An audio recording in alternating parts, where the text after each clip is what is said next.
voted for Donald Trump in 2016, but I voted for him with a shrug of tragic resignation. I thought a battle between him and Hillary Clinton was like one of those old Japanese monster movies, Mothra versus Godzilla. You're sort of rooting for one monster over the other, but either way, Tokyo gets destroyed. But it turned out I was wrong, happily wrong. Trump has done a very, very good job. He allowed all of his personal flaws, his rudeness, his ignorance, his moral corner cutting to be contained within the structures of our constitutional system. No matter what they say, he has not been a lawless guy. He has actually obeyed the courts and obeyed the rules.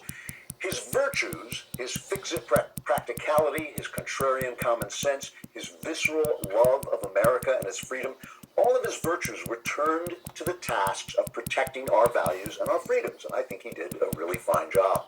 He curtailed the reach of government by cutting regulations and appointing constitutionalist judges. He beat back the globalizing rush of the elites, which would transfer power from the people's representatives here to unaccountable world organizations.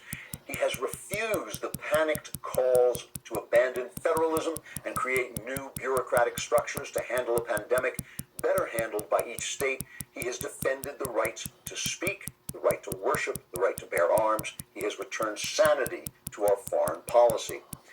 Meanwhile, the left has become what they accuse everyone else of being. They're authoritarians, they're racists, their cities are awash in homelessness, poverty, crime, and mass violence, and yet, no evidence whatsoever, they believe so completely that they deserve power, they can't imagine a scenario in which their defeat is legal and legitimate. Everyone who disagrees with them is hateful. Every political loss they suffer is due to some flaw in the system that must be fixed right away. What's more, they personally behave like trash. Their journalists lie and cover up. Their activists are violent. Their women sit in cars and film themselves screaming like banshees. Their men renounce their manhood, which may account for their women. I will be voting for Donald Trump again tomorrow, but this time I'm going to vote for him with exuberance and possibly joy. If the Republic is in the late stages of its life, it's not the fault of his faults. And if it lives another generation, it may well be by virtue of his virtues. I don't know if Trump can pull off another miraculous victory. It would be miraculous. But this time, I will be rooting for him all the way. Now, having said all that, I want to pause here. There's not much in the news but waiting now and anxiety. And so I want to pause here and take a look at the bigger picture. And I want to be honest, and right now, the data, the polls, the things that the way we research these things, go heavily against Trump. There are signs that the gap is narrowing, but really the polls show him losing. And not only him losing, but losing the Senate as well, so that they will have, for the next 2 years, the Democrats will have... Dear Best Buy, you think you know your family. Then, boom, 2020 happens. My dad...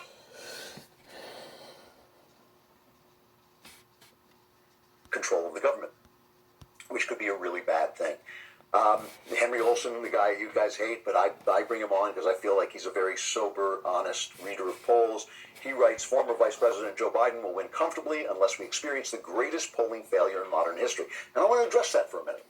We might actually experience the greatest polling failure in modern history. And if that's true, if Trump wins, I don't think it's because the polls are dishonest. I don't think that they were trying to sell us something.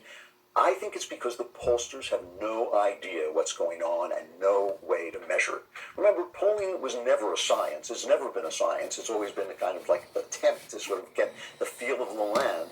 And even if Trump loses, it may be true that the polls simply do not reflect what's going on. And I think that is really a situation that all of us are in. And I have some ideas about why all of us are in that situation, why all of us are kind of dealing with an election.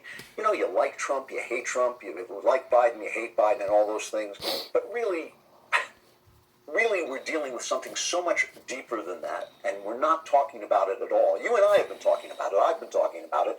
But I don't think that most of the country is talking about the things that are really on the line. We're constantly distracted by the issue of the moment, the panic of the moment. So I called this show, I named the title of this episode, Kafifi versus Barakakakare, because Joe Biden has been going around, as he's trying to step up his campaigning, he's getting exhausted and absolute gibberish coming out of his mouth. So these are some of the things he said recently. I'll lead an effective strategy to mobilize true international effort to pressure. Barack and I think it's a right for people to have bad health care. He's a blithering idiot.